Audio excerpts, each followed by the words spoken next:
most of my life, I've ridden, raced, and followed the technical evolution and development of Yamaha racing bikes. Well, the bug started in 1973 with my first race bike, which was a converted road bike into a replica TD1 race bike. I progressed on then to the next machine was actually a real pucker race bike, the TR2. That's when I really started to get interested in the machines. So then I thought, well, why not make a collection of every single production racer? So I started to do that, and then unfortunately my garage wasn't big enough to house that many bikes, so what I decided was I wanted to collect one of every significant production change, and that's what I've ended up with. That's my collection. Why Yamaha? Because they were available was probably one of the big things, and then I continued on to stick with the Yamahas because not only were they available, but I found that there's a lot of interchangeability. What it meant you could do, you could take parts from one bike onto another, so it made the collecting of bikes, and especially keeping them running, much easier because you could use parts from other machines, which allowed me to modify the bikes and get an older bike and what have you and continue on. It's a personal collection that ultimately I'm a custodian of some significant New Zealand bikes and some technology here that eventually will be sold to other people, hopefully like-minded, that just take an interest and just love the Yamaha story. Here we have 1969 TR2 350 air-cooled. This is Yamaha's really first 350cc production racer available to people. The significance of this machine is the adoption of the frame from the factory bikes and the large drum brakes on the front, 4-leading shoe and rear. Along with its 250cc brother, this really started to set the scene as a bike available to the average rider that would be very competitive. So my first racing career was really from 1973 to 78, when I came to a bit of a crossroad really. I had to either buy a new TZ or get engaged. I chose to get engaged, and that was the end of my first race career.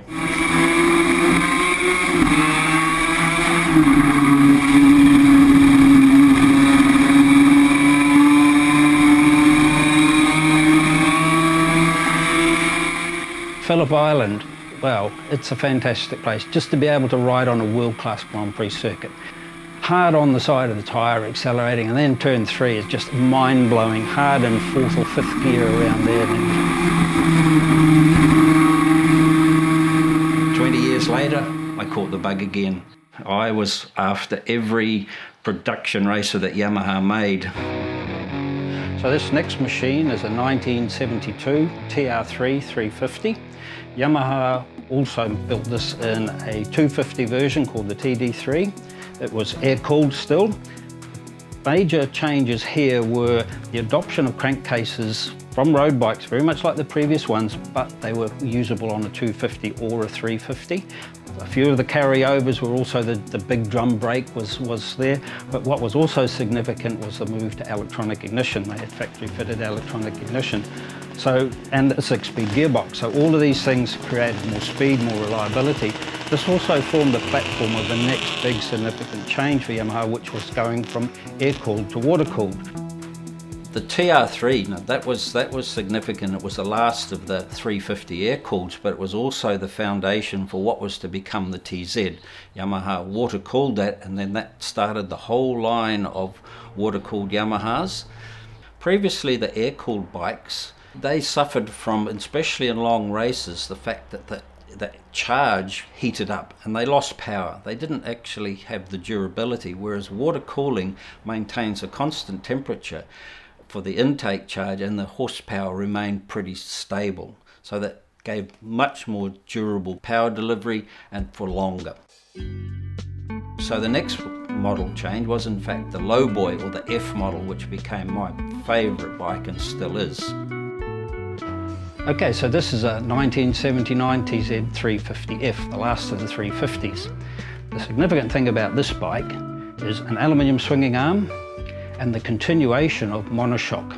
Previously we had 2 shock absorbers at the back of the bike controlling the swing arm. Then Yamaha, once again coming from the motocross world, had a monoshock which connected the swing arm to and set up under the tank. This gave much greater range of movement and more controllability around the back end of the bike. So that was a major step forward.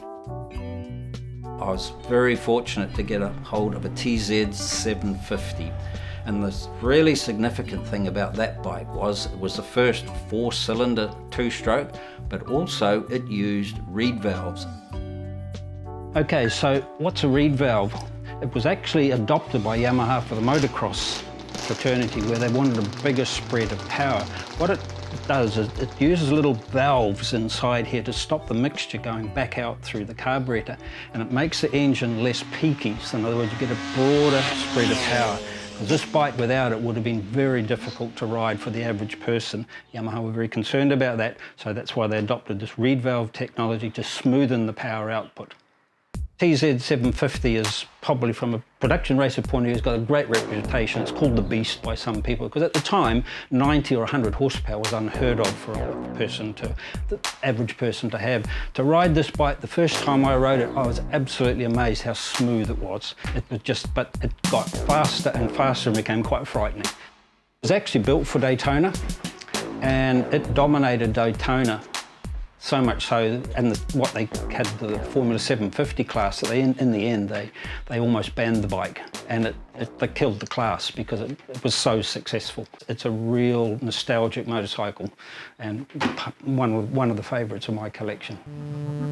So this next bike is probably my pride and joy. It's a 1981 TZ 500. It's the only one in New Zealand.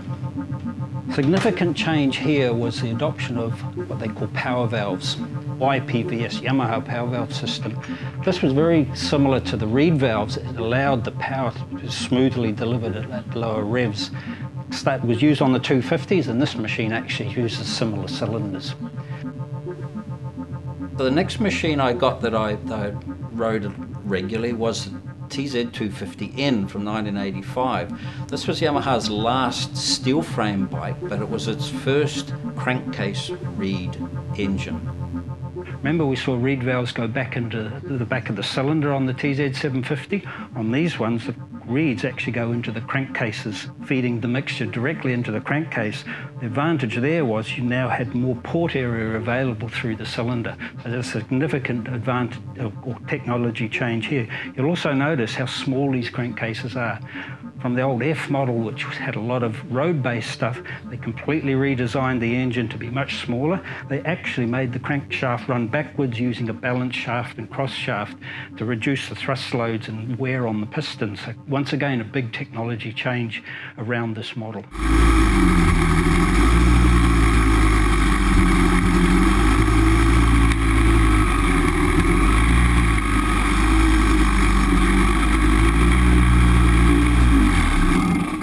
Right from the very early time I started racing, it was just the one-on-one. It was you against the machine, but also I was very mechanical, and I liked to work on the machine. So it was the effort you put in to make the machine go or be reliable was as much as the riding. So that's really what kept me attracted to it, and also build up the collection, was one, understand the technology, but also hands-on, and I really enjoy that. Now we've got a 1986 TZ250S. Significant change going on here. Aluminium beam frame, big move there, and also adopted from motocross, rising rate suspension. So no more monoshock sitting underneath the tank. This has a shock absorber sitting vertically. So technology once again transferring from motocross into the racing bikes. Same engine, crankcase reeds and all that, but now we start moving into the beam frame era. This is a 1989 TZ250W. The significance about this bike is it's got a rear exhaust system to get the efficiency out of the tuned exhaust. Plus also it has got fully adjustable rebound and compression damping on the forks, as well as a continuation of the suspension, which was fully adjustable. So now riders, not only could they tune the engine, they can play around with suspension, which was a new game in town. It wasn't just about horsepower, it was about how you set your bike up, and this was fully tunable. I've ridden this bike, really nice to ride, but quite a revelation from the previous bikes because of the movement of the weight forward, steeper steering angle. You're actually sitting right over the front of this bike, quite different to ride from the earlier ones, but incredibly stable and a really nice bike to ride. Finally, we got a 1991 TZ250B. Now the numbering's gone back again. The significance of this bike, it's a V-twin. Whereas previously they'd all been parallel twins, so they retained the delta box suspension, rising rate. The other significant change or technical change on this bike was upside down forks. This is the first of the TZ production races that are upside down forks, once again fully tunable.